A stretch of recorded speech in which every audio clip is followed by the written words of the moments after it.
Welcome to J Life with Daniel. I'm Rabbi Daniel Levine. Okay, well, this episode, we have the chance to talk to Dr. Joshua Moss. Dr. Josh is currently a teacher at Tarbut V Torah, but comes after a distinguished career of 16 years teaching in American Hebrew Academy. He has his PhD from HUC in Cincinnati. He's taught on the college level. He's taught on the rabbinic school level. And other fun fact about Dr. Moss is that Josh is actually my next door neighbor. Josh, thank you so much for making the long trek over here on this hot Irvine summer day to talk with me. Hopping the fence. Exactly, yeah. We quite literally share a balcony and fence. So you've had a long career really teaching on every level from high school to rabbinic school. It seems like high school is where you've really spent the bulk of your career. What specifically has inspired that specific, unique age group of high school? Well, I wound up in high school for, life circumstances pulled me in that direction. But I'm glad that they did. I was aiming for a college teaching career, but I feel that teaching bright high school students who are committed to Jewish life is very, very satisfying. They can learn with reference to Hebrew language, the matters of Jewish culture and theology and history that we study are of personal impact on them and their families. So it's very rewarding. Yeah, high school is really, for me, I think, where I first trace my falling in love with Judaism and also Jewish learning. I mean, in middle school and elementary school, I'm sure I had some great educators. I personally was not at the point of my life where I was able to really appreciate it, although I'm sure that there were some, good nuggets there. But yeah, I actually very much appreciated my high school experience. And I think my high school experience actually formed who I then ended up becoming when I spent some years in yeshiva and after college. So I really love that. So your background is in the Reform movement. And you ended up doing a PhD in Midrash and rabbinic literature. What sort of inspired that? It's not sort of the typical Reform movement upbringing to then decide that you want to study rabbinics. Oh, sure it is. In my opinion, the rabbinic period in the development of Judaism is the most interesting part. The biblical period we share with our Christian neighbors, and everybody knows the Bible, or so think they do. But it's in the rabbinic period that Judaism shows forth its creativity and really becomes what it is. A way of life based on the Bible, but not the same as the Bible. Yeah, it's funny because I actually find myself when I'm, for now I solely operate in basically the wider liberal world, and I actually find myself making this argument a lot because it seems from a bird's eye view of Jewish history that it's such an obvious point that rabbinic Judaism was a type of reformation to some extent. But because, I don't know if it's because of the last, 200 years of Jewish sociology, it seems like the non-Orthodox institutions, this might be a little bit of an unfair characterization, but the sort of stereotype of an Orthodox yeshiva is studying rabbinic literature for 15 hours a day, and the stereotype of, say, in HUC type places, you're actually studying a lot more Bible and maybe medieval thinkers and certainly the rabbinics, but it's more of an academic approach instead of really being engulfed in that rabbinic literature. Jacob Neusner, famous teacher, who's passed away, but who wrote or edited hundreds and hundreds of books, he asserted that the relationship of Judaism to the Hebrew Bible is very similar to the relationship of Christianity to the Hebrew Bible. In other words, if you look at Christianity with reference to what we call the Bible, it doesn't explain what you're seeing. Christianity is not the religion of the Bible. It's the religion of the Bible as interpreted through and altered through the prism of the New Testament.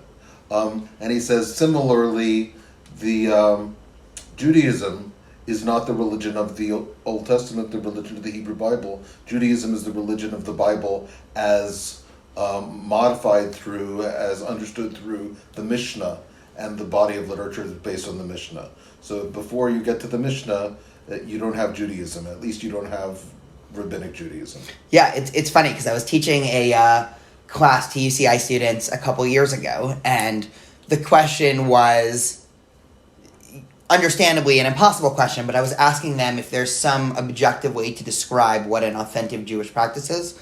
And so I gave them this whole list, and I was saying, if somebody's celebration of Passover is them going out in the desert for a couple of days and going on a camping trip, or if somebody's celebration of Passover has nothing to do with having a Seder, but they decide to, I don't know, go on a bike ride, such as actually happens in Israel with Yom Kippur. You have this whole, secular Jewish trend of using Yom Kippur as a day for biking down the freeways. And so we were really trying to tackle that question. And I remember I had a couple students that were giving a very narrow view of what an authentic Jewish practice was because, this isn't traditional, this isn't these things. And so to just sort of catch them off guard, I pulled up a YouTube video of the Samaritans offering their Paschal sacrifice. And of course, just for a little bit of background, these Samaritans are, an ancient ethnic group in Israel, and for a whole variety of reasons, they're actually still practicing the Old Testament as literal as any group is nowadays. And so they, every year during Passover, actually slaughter a lamb, in accordance with the exact lines of the Torah. And they all looked at this and they said, well, of course this isn't authentic Jewish practice. And I said, okay. And our Muslim neighbors for Eid al-Adha, recalling Abraham's sacrifice of a lamb in the place of his son, also do a literal sacrifice. So, in an opening conversation in one of our Jewish studies courses with high school students, I'll ask them, name a Jewish practice, a Jewish belief, or a Jewish practice, anything very, very specific, not just something general. Don't say Shabbat, say lighting Shabbat candles. Mm-hmm. Don't say Passover, say reading from the Haggadah at Passover. And then let's consider whether this belief or this practice comes from the written Torah, the Bible, or from the rabbinic tradition, or even later. So, for instance, lighting Shabbat candles, that's not something you read about in the Torah. That's not a biblical custom. It's a rabbinic custom that we read about in the Mishnah. Or telling the story of Passover, well, of course, that goes back to the Torah. But the actual chapters we use to tell the story, and the questions that we ask, and the rituals that we perform go back to the Mishnah and even later. So those are rabbinic customs. Almost everything we do in Judaism, it has its basis in the written Torah, or there's a hint of it in the written Torah, but the developed custom comes from the rabbis. Yeah, 100%. So is that specifically what inspired, when you were sort of looking what to study in grad school, is that why rabbinics was sort of the thing that interested you? I was interested in the interfaith angle. I was interested in how Judaism developed beyond the Bible and how it developed differently than Christianity. Oh, that is really interesting. So what's an example, I guess, for people who have no idea what you're talking about? What's sort of the most generalized or concrete example you can give? Well, specifically my doctoral dissertation, in the Gospels, in the Christian Bible, there are the same stories told different ways. Jesus performs the same action, supposedly, but in a different city, or with different people standing around, or says words in slightly different ways, and that's an interesting problem for the study of the Gospels. And in rabbinic traditions, something similar happens. The same teaching is told in several different places in the literature, but maybe it's ascribed to a different rabbi, or maybe the wording is slightly different, or maybe the practical lesson that's being drawn is a little different. So I examined these cases where the same story is told in 2 or 3 or 5 different places, and I tried to determine which telling of the story was the most original or the most like the original. But one of the things that we learned is, or that I learned, is that when you're talking about an oral tradition, there is no original. The teachings are presented and represented to fit the occasion where the speech is being given. So they were not reading a book and writing it down and altering it. Scholars in the 19th century thought of traditions as being written traditions that would be edited, like by somebody with a pen and paper. But now we think of oral traditions as something that was performed. The tradition was performed on a certain occasion to fit that occasion. Yeah, so that's really interesting. And almost when you compare that to what was going on in the Christian world, because of course rabbinic literature, or the bulk of it, was sometime from 1st to 8th century, if we can just give a very rudimentary, timetable there, which was, of course, the entire time period of the start and subsequent development and spread of Christianity. And one thing that I always like to hold up, I don't know if this is an entirely fair comparison, you'll tell me in a second, but is that you could imagine in the 4th and 5th century, at the exact same time when, this is post-Constantine, post the spread of Christianity throughout the Roman Empire, at the exact time when Christian leaders were sitting down trying to come up with a top-down theology and philosophy that was the truth. And in a very edited way, they had all these councils where they came together to sort of have the final word on what religious truth was going to be. The rabbis in the Talmud were basically doing the exact opposite. They were all coming up with these vastly different stories, conceptions of God, views on the mitzvot, and there was no real attempt in the rabbinic period to actually come up with an overwhelming philosophy and theology, right? Like there almost is no philosophy of the Talmud. It's a bunch of different, almost like an ADHD, or almost like you're listening to exactly what you would expect if you took 20 Jews in a room and asked them a bunch of questions, the exact type of conversation you would end up having. Judaism has always had a great tolerance for differences of opinion and belief. And there's no set belief about all but a very few things. I mean, monotheism, pretty big belief. The things that are enshrined in the Shemona Esrei, the resurrection of the dead, reward and punishment, the return to Eretz Yisrael. There are some things that are very important beliefs to the rabbis, but for the main part, there's a wide variety of beliefs. But what the rabbis do strive to come to is a practical unanimity of opinion about what you should do.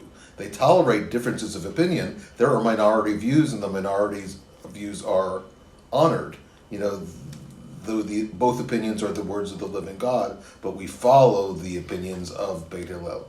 So they strive for a unanimity of behavior, but not of belief. And one of the things that Constantine's Christianity had going for it was it had the support of the government to convene these conferences in order to arrive at unanimity. But Judaism did not have that benefit. Judaism was far-flung, did not have the support of any government in the rabbinic period. And so there was no possibility of imposing unanimity on the communities. Unanimity where it arose was very slow in coming. And, unanimity in religious practice, the closest we came to it was the day in the 16th century when the Shulchan Aruch appeared. And then the day after... When the commentators started, yeah. The tradition split again. Yeah, the thing that I like to joke about, and I say this in my UCI Jewish text class, is that throughout Jewish history, every time somebody wrote a Jewish text, the preface to it was, this is the final Jewish text, nobody needs to write another one. And then, of course, the next day that it's published, 5 people write commentaries on it and put that out as, sort of the final chapter. I want to take that class. One of the ways we try to explain it to the kids in that high school is the tradition is constantly expanding and contracting. It starts out very small and simple. You have the Mishnah, which is fairly compact. A person at a good reading level could read it in several days and understand it fairly well. But then as questions arise as to what the Mishnah means, commentaries are generated, the Tosefta emerges, the Gemara emerges, and finally the Gemara is so large that only a genius could hope to even read all of it, and much less understand it from beginning to end. And nowadays many people have read all of it because of the Daf Yomi club, or the Daf Yomi endeavor. But in general, in the Middle Ages and before the appearance of the printing press, very few people could read the Gemara from beginning to end. And so, because of that, some codes appeared, and the tradition would shrink down to size. Rambam shrunk the tradition to a manageable size in his Mishneh Torah, and even smaller a digest of the tradition in the Shulchan Aruch. So the tradition, which had expanded so greatly in the Talmud, was sort of reduced to a more manageable size in the law codes. And then those codes, all of a sudden, when they appear, require further commentary and elucidation. And so that now there's the response to literature, and once again, the literature of Jewish law is so great that only a few geniuses can even claim to have mastery of it. Yeah, actually, that's a really interesting way to look at Jewish history in terms of the expansive and then the narrowing and expansive. It is interesting, and actually one of my favorite classes actually in this UCI course that I spent a lot of time thinking about how to develop was the reactions in the Jewish world to the legal codes, which of course the Rambam wrote the Mishnah Torah, which was exactly that, right? It was the Spark Notes version of the Talmud. It was, nobody can master this, so here, let me give you one sentence of, and it was very pragmatic, and of course you know this, but just for listeners, one of the unique facets of the Talmud, unlike virtually any other, religious text one could imagine, is that the Talmud is a mix of stories and law in a way where it's not clear where one starts and the other ends. And it's clearly not meant for a pragmatic goal, right? The Mishnah, the earlier rabbinic text, was clearly meant to be some sort of pragmatic legal code with a little bit of the pluralism of, there were two opinions on, when the last time to say Shema is, but, or three opinions, but sure, you still need to say Shema and all these things. When it gets to the Gemara, they're so far beyond worrying about the pragmatic attribute. They were really trying to encompass a methodology and philosophy of looking at the world, that then the backlash to this in terms of somebody trying to summarize it wasn't because they were afraid that they would get it wrong, but because the entire spirit of Judaism was basically sucked out when Judaism becomes about bottom line, what do you do, as opposed to a sort of wider methodology of how to think about the world. If you want to become a certain kind of lawyer, you want to know practical contract law, want to know it, according to the books, then you go to a certain kind of law school, some little law school or maybe some state law school, and you'll learn in the lectures the law. If you want to learn to be a different kind of lawyer, you have the ambition to go to Harvard Law School or Yale Law School. And in the lectures there, you won't be learning the mundane law. You'll be learning how to think like a lawyer. You'll be learning the deeper issues and how to argue them. And so in a way, Harvard Law will not prepare you as well to be a lawyer as a less famous law school would be. So the Talmud is exercise equipment for the mind. It's an attempt to explore the issues of the law and not to arrive at conclusions. There are a lot of theories as to how one might arrive at conclusions from studying the Talmud. Yeah, and the most fascinating or irony is that every time there's been an attempt by medieval and modern commentators to arrive at a conclusion, that's an interpretation, which then obviously you get counter-interpretation. So it just ends up with this fascinating religious landscape that really does value the methodology of questioning and skepticism in a way that is inherent within rabbinic Jewish tradition, and a way in which I can imagine a lot of other worldviews, from other religious worldviews to political worldviews, basically doing everything they can to censor. The Talmud basically explicitly says, two people having opposite opinions, these and these are both the truth, and basically leaving the reader with, okay, yeah, you go figure it out. There's one of my favorite lines in the Talmud. It's after that discussion about Hillel and Shammai, and it says, and lest a student ask, what am I supposed to do with my life? Because there are people who say this object is pure, and people who say this is impure. Somebody tells me this food's kosher, somebody unkosher, right? I have many teachers and they have different worldviews. What am I supposed to do? And the Talmud offers what, some believe to be a cop-out, but I actually think is a beautiful answer, which is saying, make yourself a heart of many rooms. Basically, train yourself to be more nuanced, to understand that actually the world is not so black and white, which is, again, a very strange thing for religious leaders, especially trying to cultivate a religious tradition that has no centralizing force or power or no political power, no military. It was a fascinating vision of what a religious experience could be. So speaking of this whole phenomenon of things shrinking and expanding and getting harder to access and easier to access, isn't it wonderful to live right now in the, what are we in, the 22nd century, 21st century? 21st century. We're in the 21st century, thanks. Yeah, I'm ready for this talk. I'm in the 21st century where you can turn on your computer, and speaking of this Mishnah Torah of Maimonides, you can go to the Chabad website and read it in easy Hebrew or beautiful English, and you can say, today I would like to learn the laws of marriage. And you can spend an afternoon learning the laws of marriage, and you'll have a very good orientation to the teaching, or the laws of repentance when the high holidays are coming up, or the laws of character development. So there's a tractate of the Mishnah Torah, like an hour or two's reading that will give you an overview of any number of topics of Jewish law.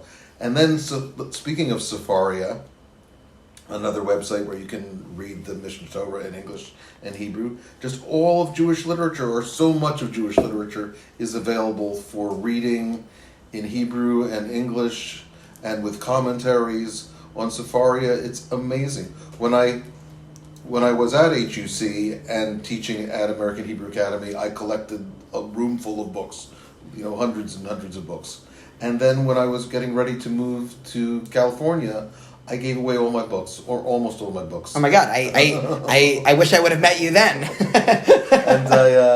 and I didn't really sell any. I gave them to the local conservative synagogue for their book sale, and because I found that almost all of my reading that I was doing was being done by then on Sefaria or on computer. I kept a very few books that I actually needed to consult the books.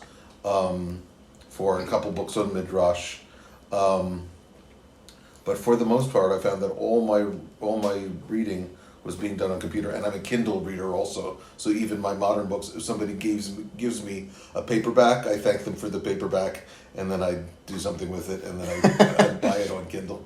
Got it. So if I ever come out to our shared patio and just see a bunch of books being chucked onto the grass, I'll know why.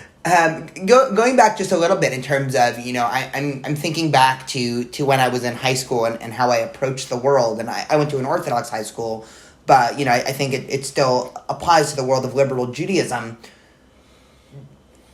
In terms of the education of a liberal Jewish community, especially this tradition that doesn't actually offer many black and white answers on a lot of issues, do you feel that there's a difficulty? And I'll sort of give a little bit of background to this question. I oftentimes feel like the way in which the majority of people that were just, I think, evolutionarily programmed to think, not that this is a good thing, but I think it's just the reality, is that people are sort of hardwired for very black and white answers. I mean, I think we're seeing this in politics. We see this in terms of the success of fundamentalist religion. It seems like people are drawn to, for most things, give me a black and white opinion. I made this comparison to, if I go to a doctor and I need some surgery or some checkup, I don't necessarily want the doctor giving me, okay, there are these 6 options, all these academic papers, they actually disagree in terms of what the best surgery is. This school of thought says this school of thought says this.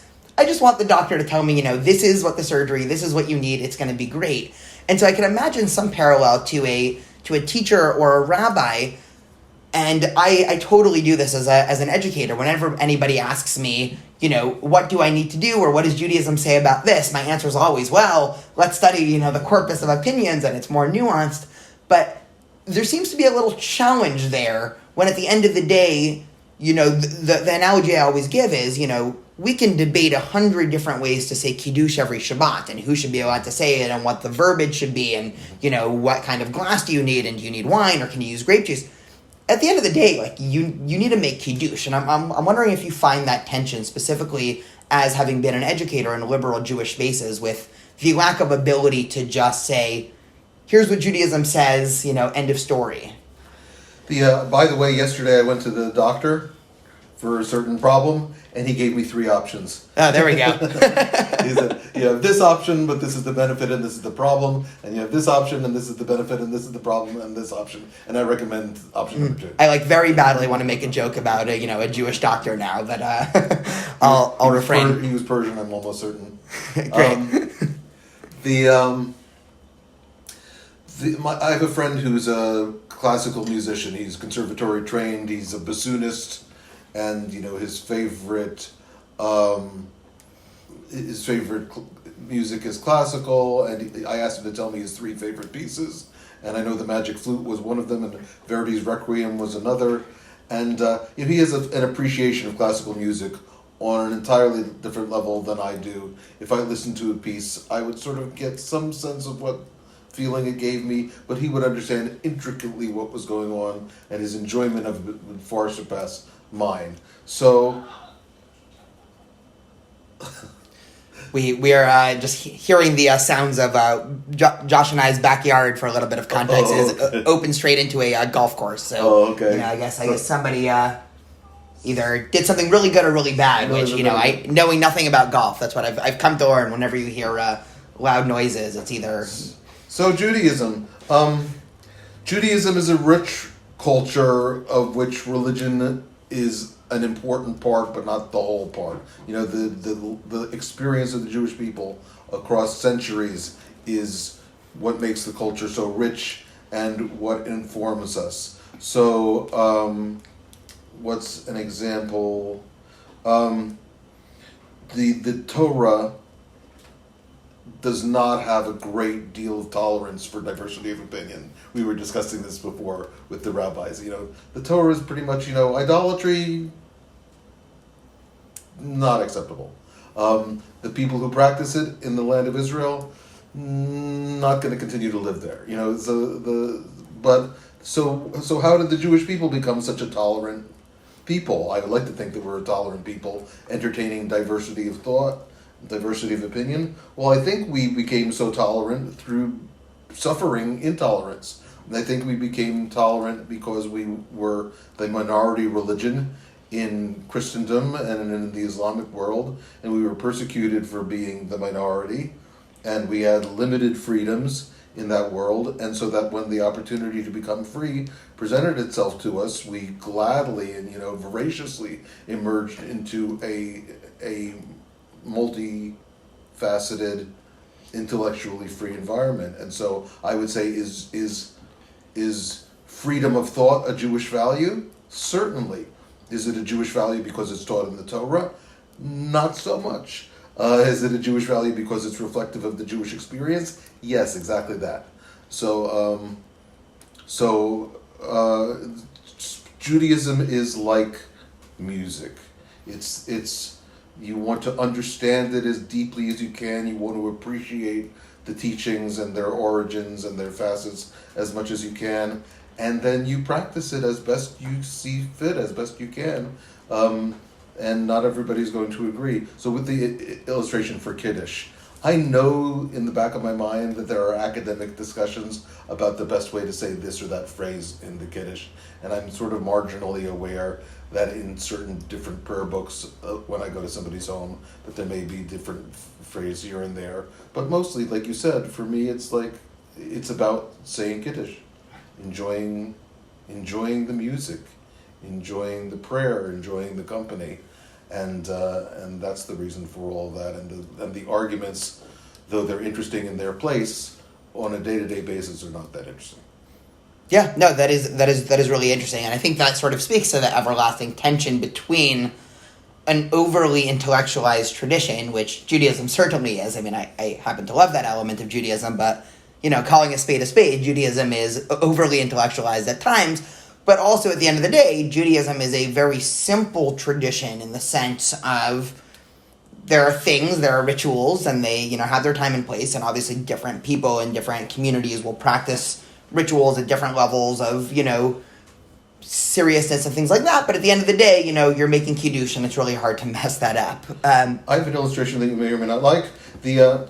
Our people, or my parents' and the generation before that came from Eastern Europe, the Austro-Hungarian Empire. I'm not sure whether they came exactly from Hungary or some other part, Czechoslovakia, some other part of Eastern Europe. But in Eastern Europe, the Jews practiced Judaism organically and enjoyed Jewish culture organically. My grandfather was a fiddler, he enjoyed playing fiddle, oh, wow. And a checkers player, and a Yiddishist, and an atheist. And he was deeply immersed in Jewish culture, and not a practitioner of the religious side of that culture. But like anybody else, he swam in that. ocean. He was familiar with the religious side of Judaism also. It was just something that everybody experienced. Abraham Joshua Heschel wrote a book called The Earth is the Lord's, and it's a description of what life was like in the Shtetlach and the little villages of Eastern Europe and the sort of immersive Jewish culture that people enjoyed then. But then those people left Eastern Europe for various reasons. My grandparents left as a result of pogroms and came to the United States before World War II, and Judaism was re-established in the United States, but it was a different thing. The organic life of the shtetl was no longer there. The Jews were not living in an immersive Jewish environment. They came to America. They established synagogues, which they rarely attended, and they would have elements of Judaism as they remembered it that they would practice, but somewhat out of context. There would be a bar mitzvah, but the child might not practice any other mitzvahs in the year previous or succeeding the bar mitzvah. So to me, it was sort of like people coming from a place where there was a sport called baseball, and they remembered that there was a thing called baseball, and that they liked things about it, but they couldn't remember how it all fit together. So people would gather at a stadium once in a great while, and then somebody would throw the ball to somebody else, and they would catch it, and then people go, and then somebody would swing the bat, but for no particular reason, and there would be hot dogs, and there would be popcorn and cotton candy, but there were no rules, and it didn't fit together, and there was no point to the game. Nobody was trying to hit the ball so that they would be able to run around the bases in a certain pattern to win it. Yeah, they ran from one base to another, but not in a particular pattern, because nobody knew anymore what the game was. Nobody knew what it was all for. They just knew that there were parts that they sort of remembered and sort of liked. And so they would gather once in a while to do those things, and then otherwise go their way. So I feel like in many ways American Judaism, at least at the time that I was growing up, was sort of like that. The people had the parts that they remembered, that they liked. They had affection for certain parts of it, but they didn't know what it was for or how it all fit together or what made it make sense. Yeah, I actually really do like that analogy. And I think that what's happening in this generation and the next generation is, of course, people who not only are they like the nostalgic / slightly misremembering people that came from Eastern Europe that actually built the institutions in America.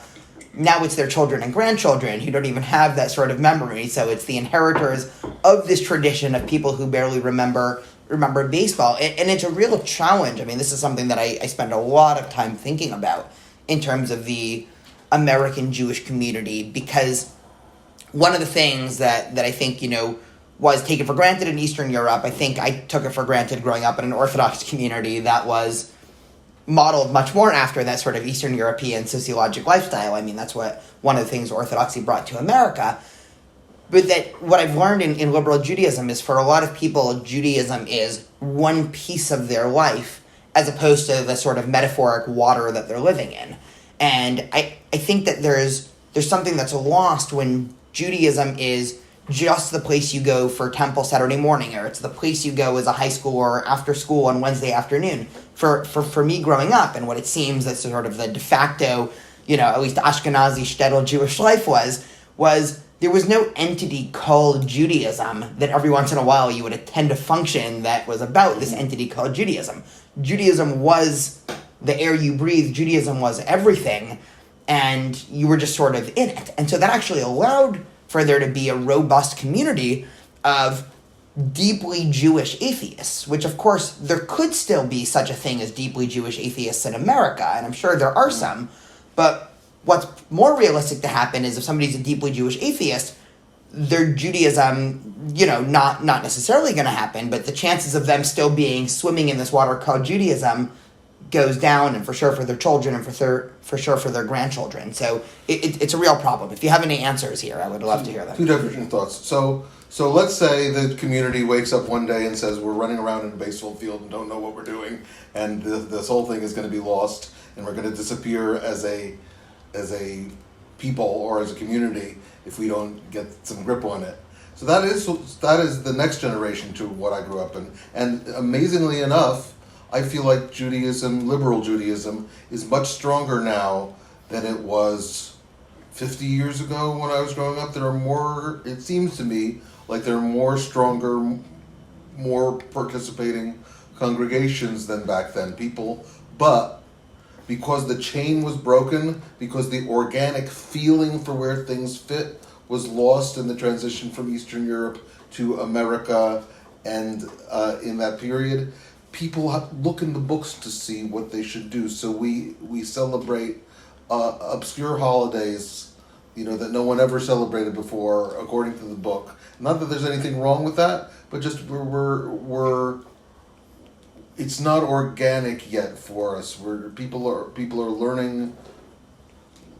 People are learning like an academic exercise what their tradition was supposed to be, because they don't really have a tradition. There was actually a famous essay by, I think, Chaim Soloveitchik called Rupture and Reconstruction, where he basically describes this exact thing in the Orthodox world, where he says that the Orthodox world in Eastern Europe was, sort of a tradition that people inherited, and it was home-based, and he spends, it is heavily gendered, but he spends a lot of time talking about how, his mother and grandmother, they basically, it's not that they studied the laws of kosher or how to clean for Passover from a book. They knew because their parents knew, because their parents knew, until Sinai. And now the tradition's been broken, and if you want to keep kosher, if you don't have those parents, you've got to learn from a book or from a rabbi who... Yeah, 100%. So, in sort of starting to, I guess, wrap this up, how does that sort of big question, because I think that, you actually did a really good job of sort of elucidating for me, that sort of question and problem that I've been thinking about, especially as, I'm sort of a new transport in the non-Orthodox community, not super new, the last 6 or 7 years, but I've had to learn a lot of sociology really quickly, because obviously the Orthodox movement has its own sociology and the move from Eastern Europe to America, but the pathologies in the community are very different. The Orthodox community has very different challenges than the Reform or Conservative or pluralistic community. How have you sort of thought of that in your everyday, designing of curriculum or your everyday interaction with, really the next generation of Jewish thinkers? Well, I have very specific opinions about Judaism for myself. I like to think of myself as a free thinker. You said Orthodox Jewish atheist. I don't think of myself so much as an atheist as like a free thinker. I don't want to define it, so clearly, sort of like we were talking about the Talmud. Yes. What you think what you want. What you do, it has got to have some coherence to it. So I see myself as a teacher as trying to teach the tradition, the Jewish tradition in a certain amount of breadth and logic. And then I trust that the students will find which parts of that call to them and which they want to practice, and which beliefs resonate for them and which they can affirm. So I don't see it as my role to teach students what to think or to try to impress upon them my points of view. I want to elicit from them their own thinking, their own behavior, point of view. That's really incredible. Well, Dr. Josh Mosh, thank you so much for coming on J Life with Daniel. Thank you.